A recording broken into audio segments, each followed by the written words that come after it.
Je vous souhaite la bienvenue dans cette nouvelle séance, la troisième consacrée à la première séquence d'histoire de la classe de 6e intitulée « Les débuts de l'humanité ».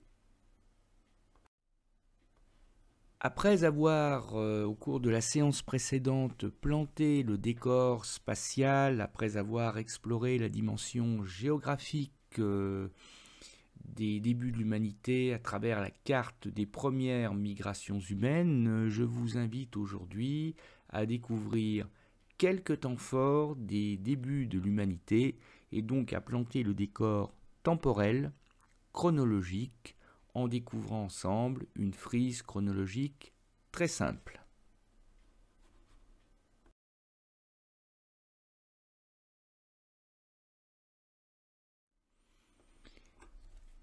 Alors, si on regarde la frise chronologique que nous avons sous les yeux, on voit que l'on part d'une période extrêmement ancienne qui remonte à plusieurs millions d'années et on va arrêter notre frise chronologique aux alentours de moins 35 000 ans.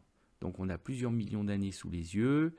Cette période n'est pas à proprement parler une période historique puisqu'on est avant l'invention de l'écriture, donc on est même vraiment au tout début de l'humanité, et on est donc dans ce qu'on appelle la préhistoire, et on est même, si on veut être précis, dans cette période de la préhistoire que l'on appelle le paléolithique. J'aurai l'occasion de revenir là-dessus bientôt. Alors le premier repère chronologique que nous avons à découvrir et à connaître, c'est aux alentours de 2,5 millions d'années avant Jésus-Christ, avant notre ère, avec Homo habilis, le premier homme, l'homme habile, qui vit sa vie d'homme en Afrique et plus particulièrement en Afrique de l'Est. Le deuxième repère chronologique qu'il nous faudra découvrir et apprendre, alors là c'est sur une fourchette de temps qui va d'environ 570 000 avant Jésus-Christ à 400 000 avant Jésus-Christ, donc une période de 170 000 ans environ, au cours de laquelle l'homme de Totavel, alors on verra qui est l'homme de Totavel, où se trouve la grotte de Totavel, l'homme de Totavel, semi-nomade, c'est-à-dire plus tout à fait nomade, mais pas encore tout à fait fixé dans une maison, pas encore tout à fait sédentaire, passe le plus clair de son temps à chercher à se nourrir et pour ce faire, chasse le renne. Troisième repère que nous allons exploiter au cours de notre séquence, il se situe à peu près à la fin de l'homme de Totavel, quand Homo erectus, l'homme debout, va faire une découverte prodigieuse, et là on peut parler de rupture chronologique, parce que véritablement, après cette invention, la vie quotidienne de l'homme ne sera plus du tout la même qu'avant. Eh bien, il s'agit de la maîtrise du feu. Homo erectus va apprendre à faire du feu, à entretenir le feu, et même s'il le faut, à rallumer le feu éteint.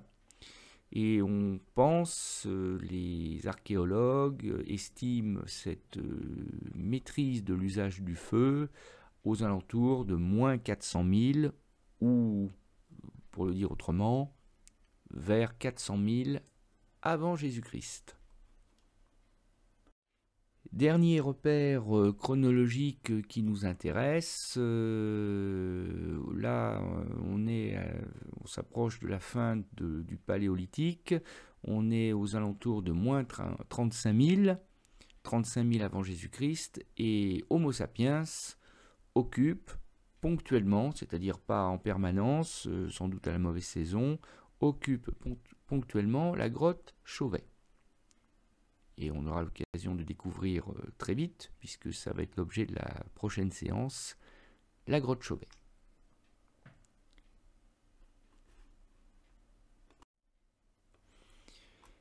Alors, parmi nos invités, si je puis dire, parmi nos acteurs majeurs des débuts de l'humanité, nous avons une actrice d'ailleurs majeure, puisqu'il s'agit d'une femme prénommée Lucie, plus ancien squelette presque complet, pas tout à fait, mais presque complet, découvert en 1974 en Éthiopie, en Afrique de l'Est. Lucie a vécu vers 3,18 millions d'années avant Jésus-Christ. Elle est bipède, ça on en est sûr de chez certains, si je puis dire. Elle n'est pas véritablement considérée comme un être humain, c'est un être pré-humain, classifié Australopithèque. Et puis, second invité de notre séquence, alors lui c'est un homme puisqu'il appartient réellement au genre Homo, c'est-à-dire au genre de l'homme, c'est même l'homme de Totavel. Alors lui c'est le plus ancien fossile humain trouvé en France, découvert en 1965, mais dont la datation a permis de le situer aux alentours de... Alors on ne sait pas trop, entre 570 000 à 400 000 avant Jésus-Christ. Il fait partie d'un groupe aujourd'hui éteint, on n'en a plus de représentants, qui a précédé l'Homo sapiens.